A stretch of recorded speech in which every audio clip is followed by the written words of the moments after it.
Thank you for coming. Yeah, I'm glad we could do it. Awesome. So, Katrina, tell me how life is going right now. Really super, super busy, but no complaints. But yeah, just, trying to keep all my plates twirling. And most days I manage fairly well. Okay. Solving problems every day. That's just kind of what I do. You solve problems every day. Well, don't we all just get beat down by problems, or is that just me? I tend to think of it like this. Yes, we do have problems, but if there's things that are outside of our control, I kind of I can't control that. It is what it is. But whatever I can control, I change it. I've heard someone say this: if you cannot change it within 5 minutes, let it go. Well, so my problem yesterday was, a flat on the interstate, and I couldn't change that in 5 minutes, but I eventually got it solved. All right. All's well. That's great to hear. So since life is going good, despite the troubles, how did Katrina get here? Right. So, if I were to just kind of give my biography of, who I am in a nutshell, I'd say I'm a wife, been married 28 years now, 5 children, 2 of them biological.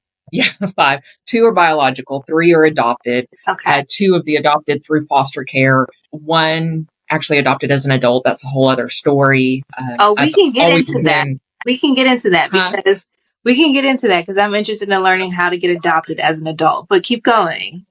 Okay, yeah. So, and then, always been in various advocating type roles for people who just simply don't have a voice of their own, whether that's children or the disabled or the marginalized, whatever, so I've always kind of had a role like that. I ended up, by trade, I'm a financial advisor, wealth management, that kind of thing.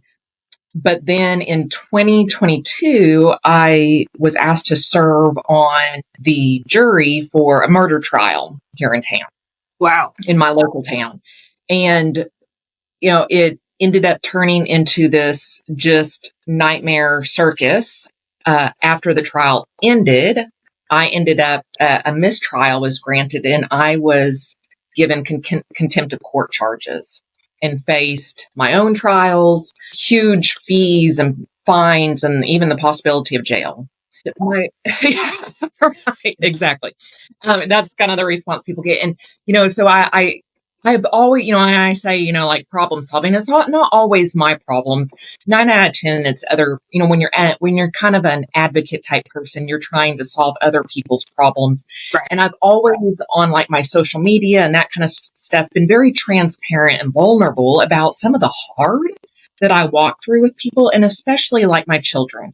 When you bring children into your home that are from extremely traumatic childhoods, you deal with some really ugly stuff. And I was always, adoption is a beautiful thing, of course, but I never glossed over the brokenness that it comes out of. And, just the heart of that. And so it over the years, I, just always had other adoptive and foster moms reaching out to me saying, gosh, you really need to write a book, because nobody talks about the hard and the devastating parts, the brokenness of it. But of course, I had anywhere between 5 to 7 kids in my house, usually always teenagers, also a full-time professional. And my husband was a pastor at a church, just busy. I was like, I haven't got time to write a book. Well, so then I went through this crazy with our court system. And when I finally got to the end of that, I was like, I'm going to write that book. And so I wrote it, and I took the opportunity, it's kind of it's a memoir, but it's written in a diary format where I kind of started the day I was called to jury duty and then wrote it in a diary format to finish when it wrapped up. But it took the opportunity to interweave in some of the stories that I was simultaneously dealing with my children. And it was my opportunity to kind of here's my side of the story kind of thing. And then so you asked, so that was a really long answer to how are you here? So me writing the book then opened the door to do podcasts and interviews and some speaking opportunities, that kind of thing, because I was kind of,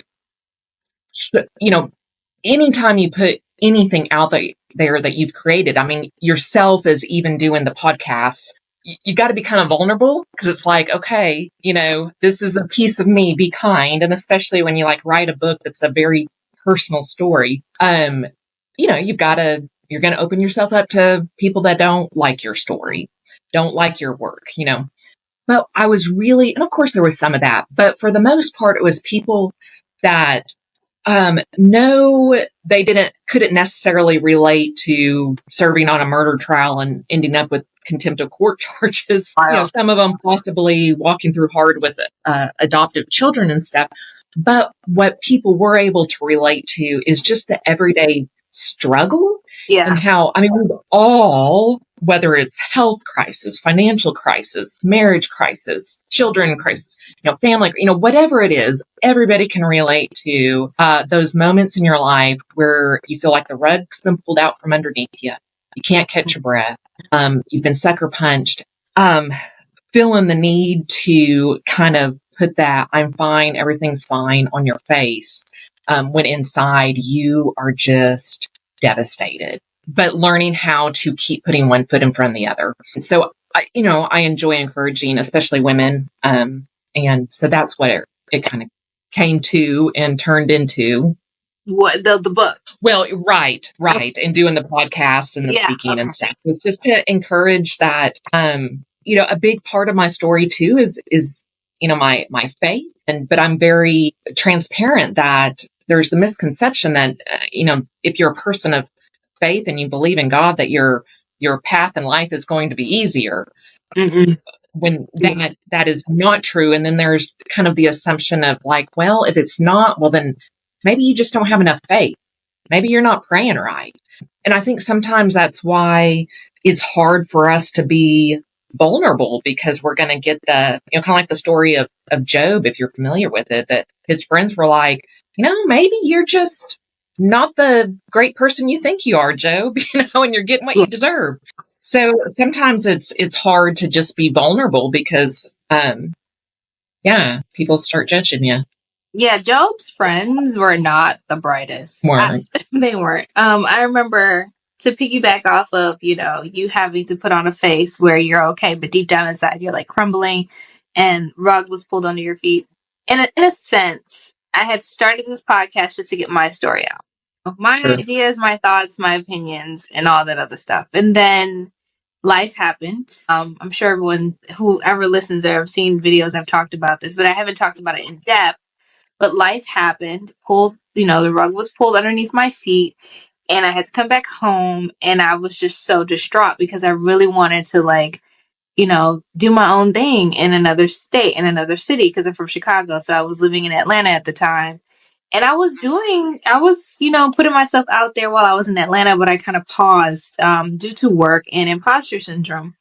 So when I came back, I had nothing. But I was I'm back at my mom's. I'm doing all this stuff, and I was very depressed and distraught. So I was like, let me pick up the mic again and think through this. So the podcast was like a public diary of my thoughts and what I was going through, right? And how I was feeling.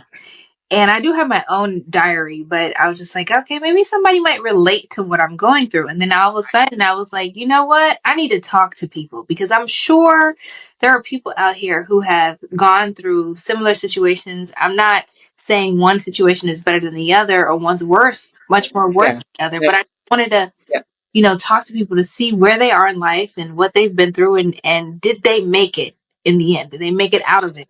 That's why I was that's why I submitted my podcast, because I'm like, I gotta talk to people. I have to, because to everyone. Well, it's healing, not only for yourself, but for others. For me, writing is very therapeutic. And, I think when you go through those trials and those struggles, rather than just sweep it under the rug and be like, okay, I'm done with that. I think you can have so much more growth if you just really kind of go in there and dissect it. And then also give other people some of that encouragement along the way as well. Yeah, because everyone that I've talked to, you guys have given me so much gems, so many different insights in life, and different paths of life and journeys of life, even though a lot, again, before we even came on, I mentioned like how several of my guests have been essayed and raped and, abused and all this other stuff and almost murdered, shot at, you know what I mean? Like they've went through all this, but they turned it around by changing their mindset, by being around people that uplifted them and them telling their story and, writing books, writing self-help books, taking their life and their health more seriously. You know what I mean? It's all been about faith, spirituality, mindset change, and believing in oneself. So it's been an amazing journey, but and great at the same time. So I do want to ask. I'm a little bit nosy. How The same. how did you end up with contempt of court charges when you were on the jury? So, that, and without, going into the whole story, as that would be a whole separate podcast. But, so I'm trying to figure out how to make it as short as possible.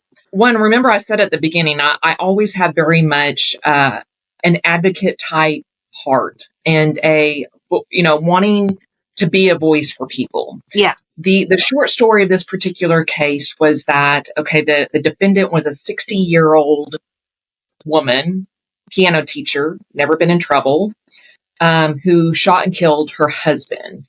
Her claim was self-defense. Okay. There were, the problem though, is that this motive of self-defense could not be spoken of at all. Any actions, allegations of any prior, that it was alleged he was an alcoholic, but that could not be talked about. No testimony or evidence to it. Now, they were able to say, like, he did have an above the legal limit of alcohol in his system when he died. The defense was, but he was in his home and, but, and everybody's allowed to drink in their home in the middle of the day on a weekday. You know what I mean? And sure, right. Of course. But so here was the problem I had with serving on the jury is, first, I had this huge weight of responsibility. I'm like, I am tasked with judging another human being and then also giving their punishment. I mean, that was huge to me. It would be big in any instance, but this was a murder case. Like, I'm literally changing the trajectory of somebody's life, not just for the defendant, but also for the victim's family as well. So I went into it with a very much a sense of responsibility. And, you're supposed to, you hear, innocent until proven guilty, right? Right. I completely had that perspective going in. What I did not realize is that because you are supposed to walk in with the assumption of innocent until proven guilty, that means the prosecution is given the upper hand because they are the ones with the burden of, right. You're already supposed to assume they're innocent, so they are given more leverage. Okay. Which I was like, okay. But I'd never seen it played out. So what that means is prosecution, the state, has the opportunity to have first opening statement. Then the defense, well, let me back up and say prosecution had 4 attorneys. Defense had 1. Okay, prosecution opens up. Defense then has their opening statement. And then prosecution, the state has the opportunity to rebut everything that was just said. Right. Then it's time for witnesses. Prosecution had 17 witnesses. And she was charged with first-degree murder, in which you have to prove there was an intent to kill. Okay. 17 witnesses, none which addressed the intent to kill. It was just she killed him, which we knew that from the get-go. But it was 2 days of listening to testimony after testimony of the type of gun and bullet. And I'm like, holy moly. So then it's defense's turn. She had 14 witnesses. All, with the exception of 3, were not allowed to speak. The defense would call the witness, the state would object, the court would sustain, and we as the jury were not allowed to know who the witness was, what they were to testify about, and why there was an objection and why it was sustained. As a jury, You are expected to sit, listen, ask no questions, go with groupthink. Okay? Right. It didn't really fit how my brain works. Okay, so we were left there going, what's happening? You know what I Yeah. mean? Yeah. And so then closing arguments, right? Same thing. State gets up there first. And then I also I thought like the courtroom theatrics and drama, I thought that was like TV stuff. No, like I sat in there going, do they get like a minor in theater? Like I understand like you want to like hold our attention, but Uh-huh. I'm kind of here for the facts, not a drama production. I realized how much of it was made to be delivered in an emotionally manipulative way. You know, things like while they're doing their closing arguments, displaying a blown up photograph of the victim's autopsy body. What purpose is that other than emotional manipulation? You see what I'm saying? Having a witness for prosecution, which was an estranged daughter of the victim who obviously had had no relationship with her father, not arguing um, the validity of her emotions with him being killed, not arguing that, but arguing the purposes of her testimony other than for us as a jury to see a daughter grieving. You see what I'm saying? Like she could Yeah. not testify of anything of their relationship or the kind of person, the events of that day, nothing. That's manipulation. Correct. That's So, and then again, so then the defense has their turn, and again, prosecution gets to wrap up and completely say everything that the defense just said is not true.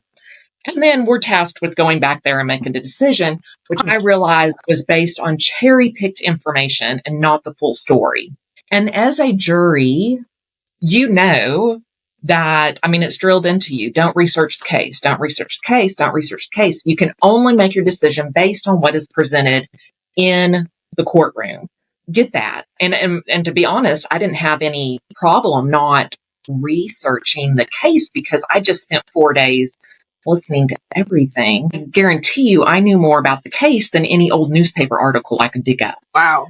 But what I didn't know and what wasn't allowed to be talked about was the defendant and the victim. I didn't know who they were, other than she was a piano teacher who shot and killed her husband, supposedly in self-defense, and that he was shot and killed and was allegedly an alcoholic.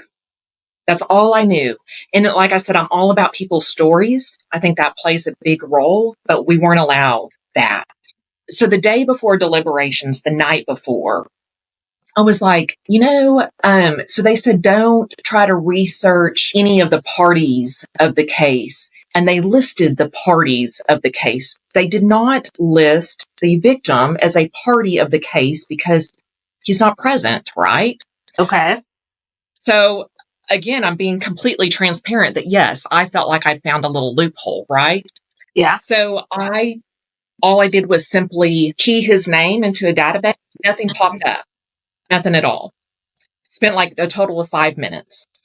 When we went into deliberations, I'm a very vulnerable, transparent person. We had already voted and deliberated, and we were waiting for the bailiff to call us back out to issue our verdict.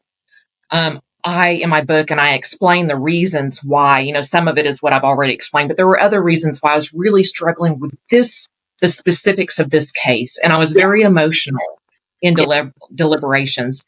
And I made the comment, again, we've already voted. I made the comment to nobody in particular. I said, I don't know about y'all, but I just really have a problem with so many of the defendants' witnesses not being allowed to speak. I wish that we knew more about the victim. I said, I tried to put his name into a database. Nothing popped up. I said, but I really would like to know more. Oh, no. Yeah.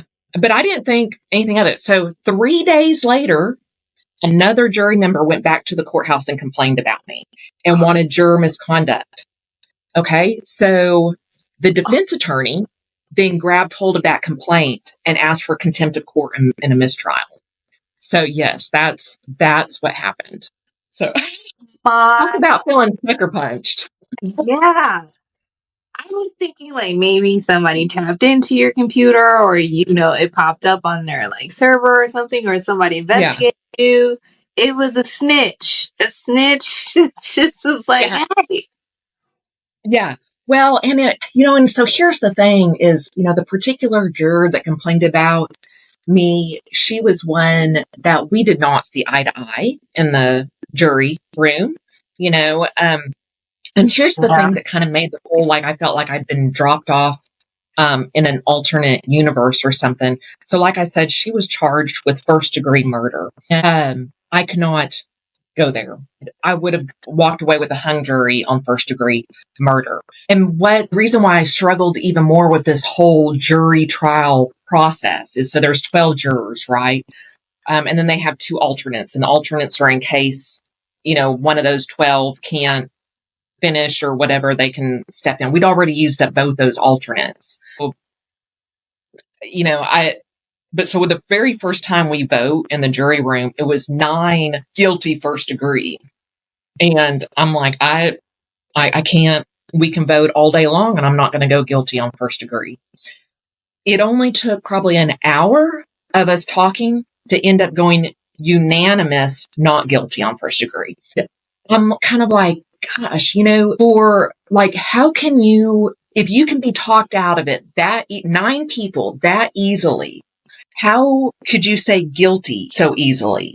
You see what I'm saying? So we ended up doing guilty on second degree, and it was still, I didn't realize, so again, so I did exactly what I was tasked to do as a juror. I still didn't even, my heart did not want to go with second degree even, but I'm kind of like, okay, Katrina, this is not a heart emotional kind of thing you're doing here.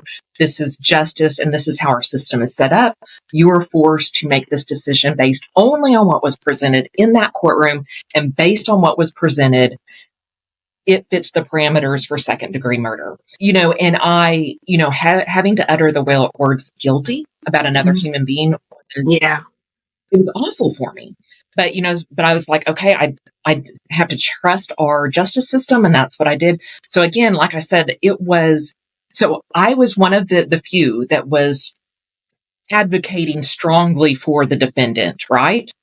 But then it was her attorney that attacked me and wanted a mistrial. You see what I'm saying? That's why I felt like, I was like, have I been dropped in some sort of, and I'm kind of like, so he wanted a mistrial. And I'm sitting there going, if she goes to trial again, I felt almost confident she would wind up with first degree instead of second degree. Does that make sense? But it was her attorney fighting it. Okay. Okay. So that's why I was kind of like, what rabbit hole did I fall down into? And I just realized that so much of our justice system is about manipulation and power plays and taking these rules and bending them to suit your own needs rather than what they were established for, which is the protection of individuals and the pursuit of justice. I walked away with a pretty sour taste in my mouth. So then I'll just kind of leave you with a cliffhanger and say that the mistrial never happened, and you'll just have to read the book and see what ended up happening. But I will say that the defendant and I are actually very close friends now. So Wow. yeah. I'm not gonna lie, Katrina. If you hadn't let that slip, you hadn't let that little itty bitty detail slip about, tapping into the database. Right. It could have just went smooth sailing. But I understand your conscience was eating at you at the fact that Correct. I felt like I was being forced to make a decision without all the information. Yeah. So, but I'm kind of like, yes, it was a nightmare. But, I'm all about, trying to, rather than sweeping the nightmare under the rug, let's figure out how to find the silver lining in this. Yeah. And, the silver lining is I wrote a book, I've had speaking opportunities, and, I've gained a new friend. It's like, So it's just. I didn't mean to cut you off. So she didn't serve at all. No, she's currently in prison. So you guys are pen pals. Yeah, or, we do, video visits. In fact, so I Really? told the teacher, she actually gives my son piano teach lesson via, like Zoom. Wow, Yeah. So it's kind of like that's an interesting she story. is up for parole here shortly though, and there's a possibility she could get out. Yeah. Got it. Okay. Wow. What's the name of the book?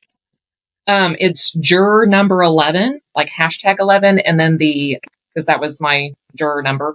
And then the subtitle is a memoir of the broken justice system and rising from the trials. Oh yeah, I gotta read this.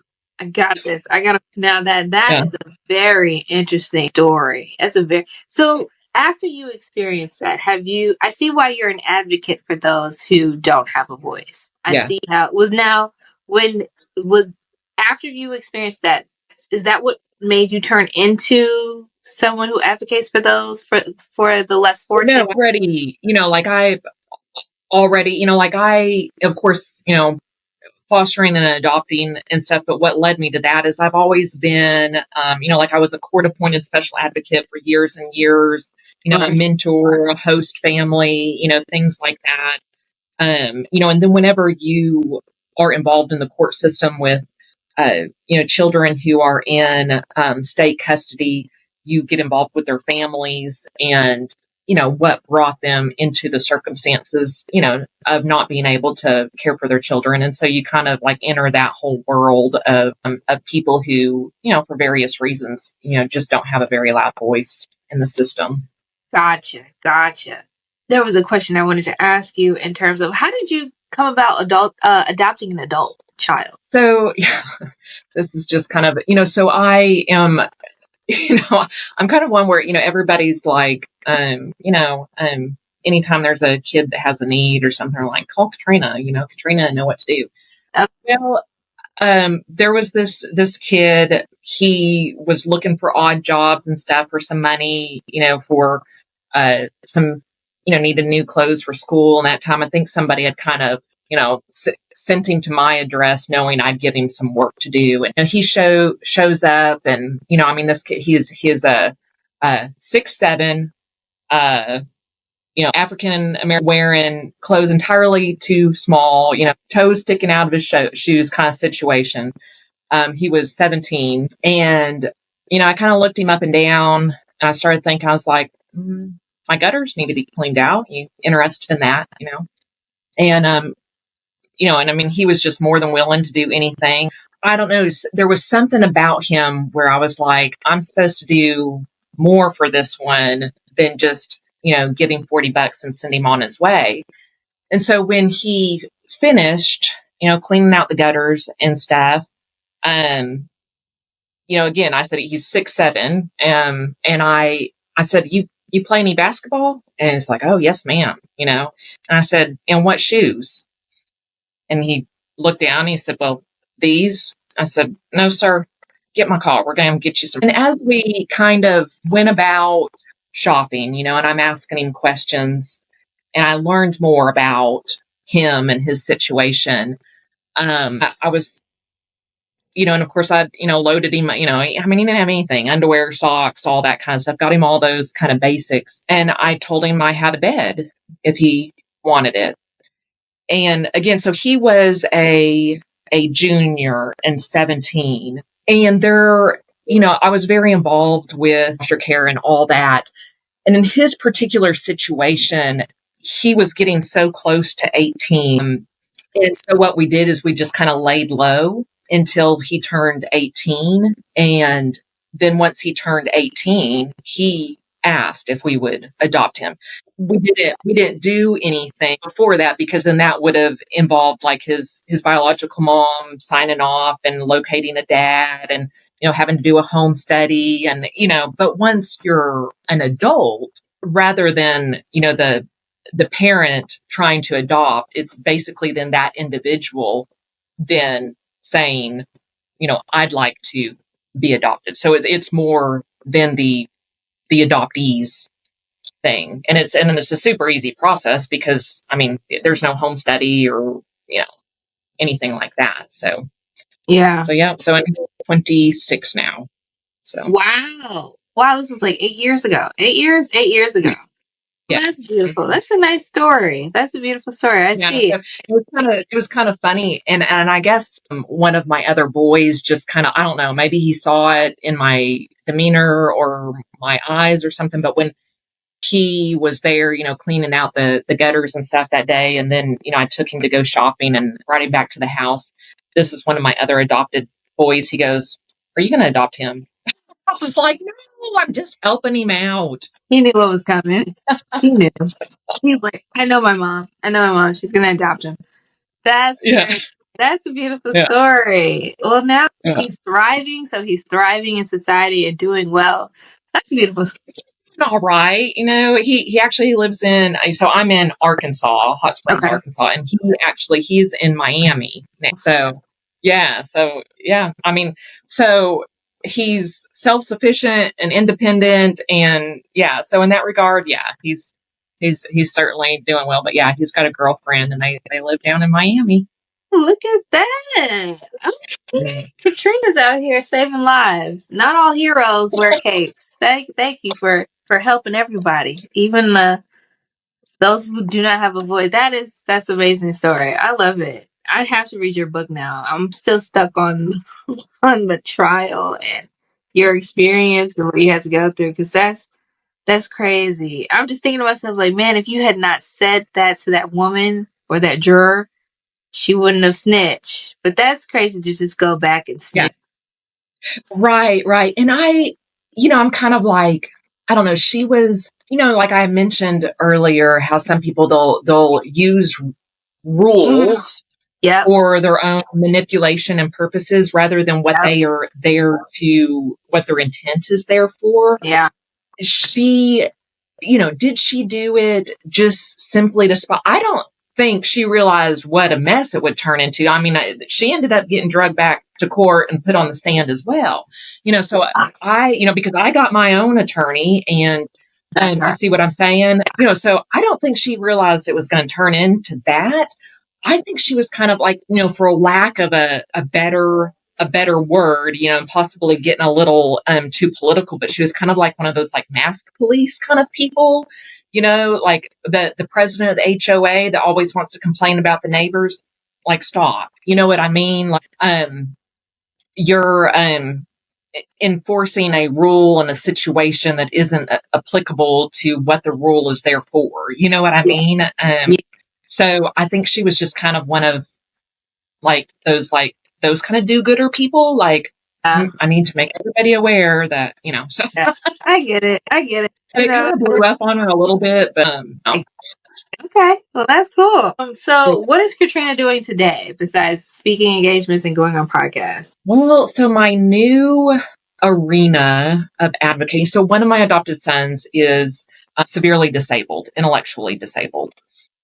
And I do go into a little bit of detail about him in the book. And he needs a team of people. You see what I'm saying? He needs 24/7 nursing care. He needs a response team. He needs the ability to have chemical intervention if necessary. You see what I'm saying? And it's, and I even replay a conversation in the book that I've had with a disability rights person, where they basically, tried to say, like, I just wasn't doing a good enough job.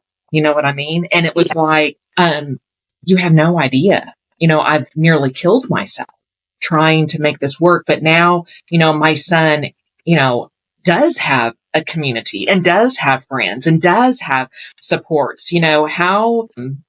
How rude of me to force him to try to be in what works for me. You see what I'm saying? And so, anyway, so all that to say, I actually, when I had the flat on the interstate, I was just coming back from a meeting with a lot of legislators in our state capitol, trying to get some bills written to hold the disability rights groups accountable to advocate for the needs of all. They mainly focus on the disabled individuals who can self-advocate. Those, they bring their voices to the table, which is absolutely needed and stuff, but they ignore the disabled people that have no voice of their own. They don't want to speak to the guardians. You see what I'm saying? Like, I'm Yeah.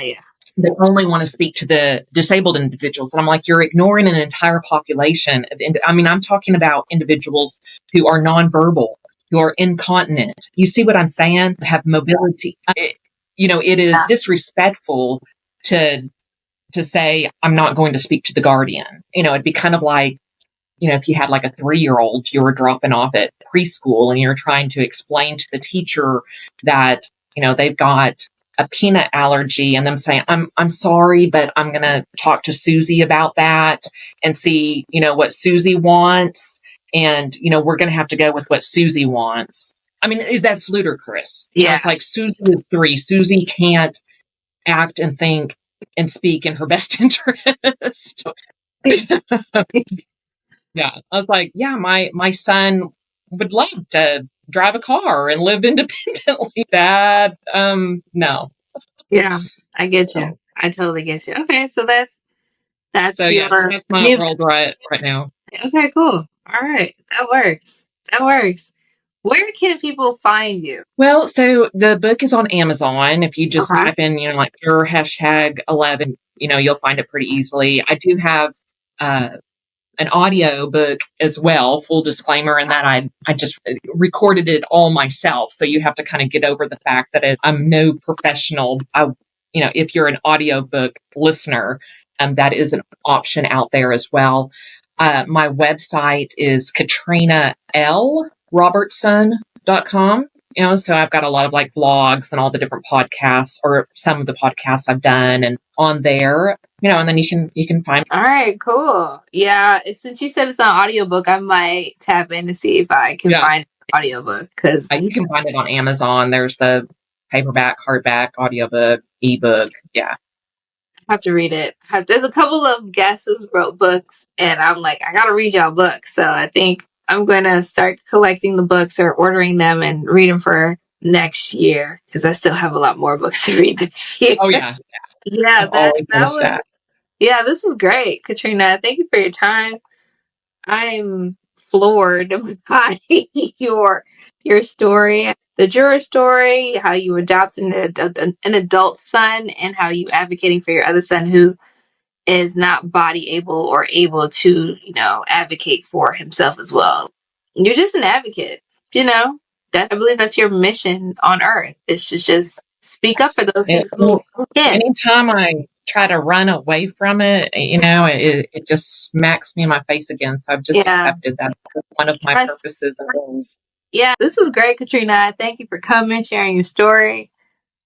That book, I know that book's going to be a page turner. Okay, well, thank you, Katrina. This was great. I loved our conversation. I loved it. It was very open and candid.